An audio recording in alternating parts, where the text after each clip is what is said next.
Breaking news Tirupati గోశాల మాజీ director doctor Harinath Reddy వ్యవహారంపై ప్రభుత్వం సీరియస్ ఉంది. గత 5 ఏళ్లలో గోశాల వ్యవహారాలతో పాటు ఆర్థిక అవకతవకలపై ఏసీబీ కేసు నమోదుకు రంగం సిద్ధమవుతుంది. ఇప్పటికే పశుగ్రాసం, కాలం చెల్లిన మందులపై విజిలెన్స్ నివేదిక సిద్ధమైంది. గత 5 సంవత్సరాల డేటా మాయంపై అనుమానాలు వ్యక్తమవుతున్నాయి. గోశాల ఇష్యూలో భూములకు మొత్తం వివరాలు హరినాథ్ రెడ్డి నుంచే వచ్చాయని టీటీడీ అనుమానం వ్యక్తం చేస్తుంది. 2-3 రోజుల్లో ఏసీబీ, సిఐడి విచారణకు ఆదేశాలు వెలువడనున్నాయి.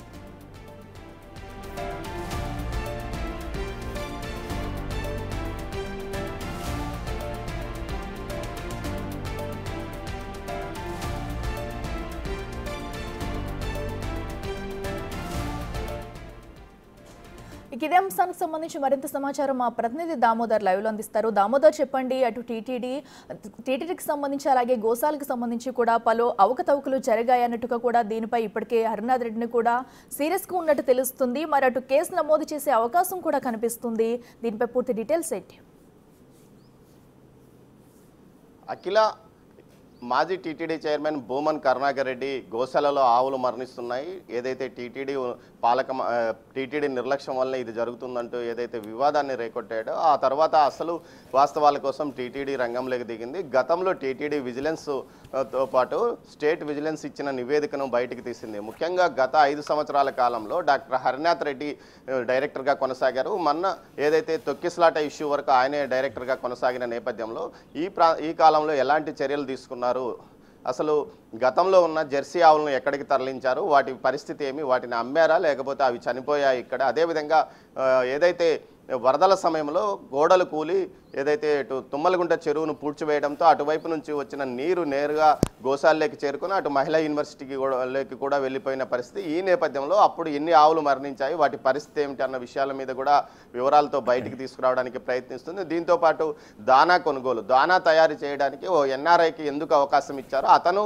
ఇక్కడే దానా యూనిట్ ఎందుకు పెట్టుకోవాలని ప్రయత్నించాడు, దీనికి సంబంధించి ఏదైతే ఇటు వెటర్నరీ యూనివర్సిటీకి సైతం ఇక్కడ తయారైన దానాను ఎందుకు పంపిస్తున్నారో అన్న కోణంలో కూడా దర్యాప్తు చేయాలని నిర్ణయించుకున్నారు. దీంతోపాటు పశుగ్రాసం కొనుగోలు, అదేవిధంగా దానా కొనుగోలు, వీటితో పాటు కాలం చెల్లిన మందులు విషయాలపైన కూడా పెద్ద ఎత్తున విచారణకు ఇప్పటికే విజిలెన్స్ దగ్గర ఒక స్పష్టమైన నివేదిక ఉన్న నేపథ్యంలో వాటిపైన కూడా ఏసీబీ విచారణకు రంగం సిద్ధం చేసుకుంటుంది. ఇందులో భాగంగానే రెండు రోజుల క్రితం ఏదైతే టీటీడీ గోశాల వద్దకు గోమాత సంరక్షణ వేదిక అధ్యక్షుడైన కోట శ్రీధర్తో పాటు వచ్చిన బిఆర్ నాయుడు ఈ విషయం మీద మాట్లాడాడు. ఏసీబీ విచారణ త్వరలో జరగబోతుందన్న నేపథ్యంలో తాజాగా జరుగుతున్న పరిణామాలు కూడా అందుకు కారణమవుతున్నాయని చెప్పవచ్చు. ముఖ్యంగా గోశాలకు సంబంధించి హరినాథ్ రెడ్డి అనేక వివాదాల్లో చిక్కుకున్నాడు. దీంతోపాటు ఆయన ముఖ్యంగా హరినాథ్ రెడ్డి గతంలో ఏదైతే డిప్యుటేషన్ మీద ఇక్కడికి వచ్చి ఇక్కడ పూర్తి స్థాయి ఉద్యోగి మారాడో ఆ నేపథ్యంలో అసలు ఏం జరిగింది, ఎవరు ఆయనకు సహకరించారన్న విషయాలతో కూడా ఏసీబీతో పాటు సిఐడి విచారణ కొనసాగనున్న నేపథ్యం. మరోవైపు ముఖ్యంగా తిరుమల తిరుపతి దేవస్థానానికి సంబంధించిన 4 గోశాలల పరిస్థితిలో గత 5 సంవత్సరాలుగా ఎలా ఉన్నాయన్న కోణంలో కూడా దర్యాప్తు చేయాలని నిర్ణయించుకున్నారు. ఎన్ని అక్రమ వ్యవహారాలు జరిగినాయి, ఎంత అక్రమ దందా జరిగింది, దీంతోపాటు పెద్ద ఎత్తున నిధుల దుర్వినియోగం కూడా జరిగినట్లు సమాచారం. మొత్తం మీద ఈ ఘటనకు సంబంధించి పూర్తిగా దర్యాప్తుకు ప్రభుత్వం ఆదేశించనున్నట్టు తెలుస్తుంది. ఇందుకు 2 రోజుల్లో గెజిట్ నోటిఫికేషన్ కూడా రానున్నట్లు తెలుస్తుంది. అఖిల, మరోవైపు ఏదైతే హరినాథ్ రెడ్డి ఉద్యోగులను అనేక ఇబ్బందులకు గురి చేశాడు, ముఖ్యంగా వారి వద్ద నుంచి డబ్బులు కూడా తీసుకున్నట్లు ఉద్యోగులు సిపిఐ నారాయణ వద్ద ఆరోపణలు చేసిన నేపథ్యంలో వారి వద్ద నుంచి సమాచారం తీసుకోవడానికి విజిలెన్స్ ఇప్పటికే మొత్తం ఉద్యోగుల నుంచి సమాచారం సేకరించింది. వీటిని కూడా ఏసీబీతో పాటు సిఐడికి పంపనున్నట్లు సమాచారం. మొత్తం మీద డాక్టర్ హరినాథ్ రెడ్డి తొక్కిసలాట ఇష్యూకు సంబంధించి తర్వాత సస్పెండ్ అయిన నేపథ్యంలో తనను ఆ ఇష్యూ నుంచి కాపాడుకోవడానికి గోశాల ఇష్యూను బయటికి తెచ్చాడని కూడా అంటున్నారు. ఈ నేపథ్యంలోనే డాక్టర్ హరినాథ్ రెడ్డి ఇచ్చిన సమాచారం మేరకే మొత్తం వివరాలన్నీ బయటకు వచ్చాయి. దీంతో గతం 5 సంవత్సరాలుగా చనిపోయిన ఆవుల వివరాలు ఎందుకు బయట పెట్టలేదో వాటిని పూర్తిగా రద్దు చేశాడు, అంటే ఏదైతే మార్ఫింగ్ చేశాడో వాటిని లేకుండా చేశాడంటూ కూడా టీటీడీ పెద్దలు ఆరోపిస్తున్న నేపథ్యంలో అసలు వాస్తవాలు ఏమిటి అన్నది ఏసీబీతో పాటు సిఐడి విచారణ ద్వారా బయటపడే అవకాశం ఉందని తెలుస్తుంది. ఇందుకు సంబంధించి టీటీడీలో కొంతమంది కోవట్లుగా పనిచేస్తున్నారు.